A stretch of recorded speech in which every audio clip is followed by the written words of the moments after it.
సత్యసాయి జిల్లా సోమందేపల్లిలో రేషన్ బియ్యం కోసం లబ్దిదారులు తీవ్ర అవస్థలు పడుతున్నారు. తెల్లవారుజామున 3 గంటల నుంచే రేషన్ దుకాణాల వద్ద వేచి చూస్తున్నారు. డీలర్లు రోజుకు 150 కార్డులకు మాత్రమే బియ్యం ఇస్తుండటంతో అవస్థలు పడుతున్నారు. స్టోర్ బియ్యంకి వస్తే 3 గంటలకే వస్తున్నాము. అంతా 3 గంటలకు వచ్చినాము. వాళ్ళ 7 గంటలకు వస్తారంటే పనులు కూలి పోయేవాళ్ళము. ఎట్లా చేసేది దీనికి వస్తానట్లే బియ్యం వేసేటట్టుగా పరిష్కారం చేస్తే మాకు చాలా చాలా సంతోషం. మేము ఎంత తొందరగా వస్తామంటే ఇంకా రావాలి కదా సార్. నెట్వర్క్ లేదు, టవర్ చెప్తాను లేదు, మళ్ళీ రాపోండి, రేపు రాపోండి ఇట్లే చెప్తానంటారు సార్. ఇంతూరికి ఇన్ని సొసైటీలు ఉండుకొని ఒక సొసైటీలు అయితే ఎంతమంది అని వేసుకున్నట్టుండదు. మాకు అన్ని ప్రాబ్లం ఉంటాయి సార్.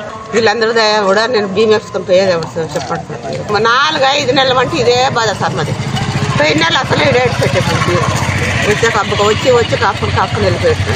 గతంలో కాకుండా ఇప్పుడు ఎంబ్రూ ఆపరేటర్కి లాగిన్ ఇచ్చినారు. ఇది వచ్చి ప్రభుత్వంలో ఎంబ్రూ ఆపరేటర్ ద్వారా పనులు చేస్తారు. వాళ్ళకి వ్యాన్లు కూడా ఇచ్చినారు. నెల వాళ్ళకి 20,000 శాలరీ కూడా వస్తుంది. వాళ్ళ టైంకి రావడం లేదు. సిఎస్డిటి గారు రోజుకి 150 కార్డులు మాత్రమే ఇమ్మన్నారు. ఇప్పుడు చూస్తే అది అన్ని షాపులు ఓపెన్ కావు. ఏదో ఒక డీలర్ షాప్ ఓపెన్ అయితే వాళ్ళు ఎంత ఇబ్బంది పడతారు చెప్పండి. వీళ్ళెవరు ఫుడ్ కమిషనర్ ద్వారా ఆర్డర్స్ వచ్చినాయని చెప్తున్నారు. 150 కార్డులు ఏమని ఎవరు చెప్పారు? మా సిఎస్డిటి గారు వచ్చారు. మన తనకి కూడా వచ్చినారు. 150 పైన ఎక్కువ వచ్చింటే షాప్ నంబర్ 24ది ఇట్లా మిషన్ ఈపాస్ మిషన్ కూడా తీసుకెళ్ళారు సిఎస్డిటి గారు. అది ఇప్పుడు వేసవకాలం ప్రారంభమైంది. అసలు ఎండకి వీళ్ళ బాధలు చెప్పడానికి కూడా సాధ్యం కాదు. ఇప్పుడు ఎక్కడ బియ్యం వెళ్ళిపోతాయో ఇస్తారో లేదో అనే పరిస్థితి వాళ్ళది. ఒక మనిషికి 5 కేజీలే వాళ్ళ ఇంట్లో వచ్చేది. అట్లా వాళ్ళు కూడా గంటల కొద్దీ ఇక్కడ కాసుకుంటారు.